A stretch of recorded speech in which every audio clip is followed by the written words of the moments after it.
ప్రశాంతమైన అడవి నదిలో ఒక మొసలి ఒంటరిగా నివసించింది. దానికి పెద్ద దంతాలు, బలమైన దవడలు మరియు బిగ్గరగా అరుపులు ఉండేవి.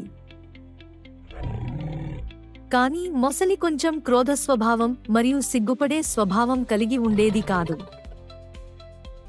జంతువులు నది దగ్గరకు వచ్చిన ప్రతిసారి అవి పారిపోయాయి. మొసలి కొరికి ఉండవచ్చు అని కోతి చెప్పింది.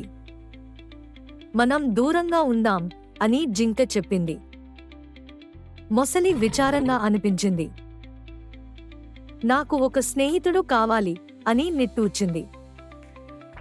ఒకరోజు ఒక చిన్న కప్ప నదిలోకి దూకింది.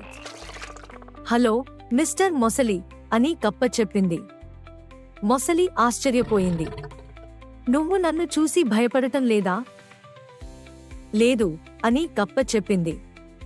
నువ్వు బలంగా కనిపిస్తున్నావు, కానీ నీ కళ్ళు దయగలవి. మొసలి మొదటిసారి నవ్వింది. ధన్యవాదాలు. నువ్వు ఆడుకోవాలనుకుంటున్నావా? వారు ఆటలు ఆడారు, దాగుడుమూతలు ఆడారు మరియు లిల్లీ ప్యాడ్లపై కూడా తేలారు. వెంటనే ఇతర జంతువులు చెట్ల నుండి చూశాయి. చూడండి, మొసలి సరదాగా గడుపుతోంది.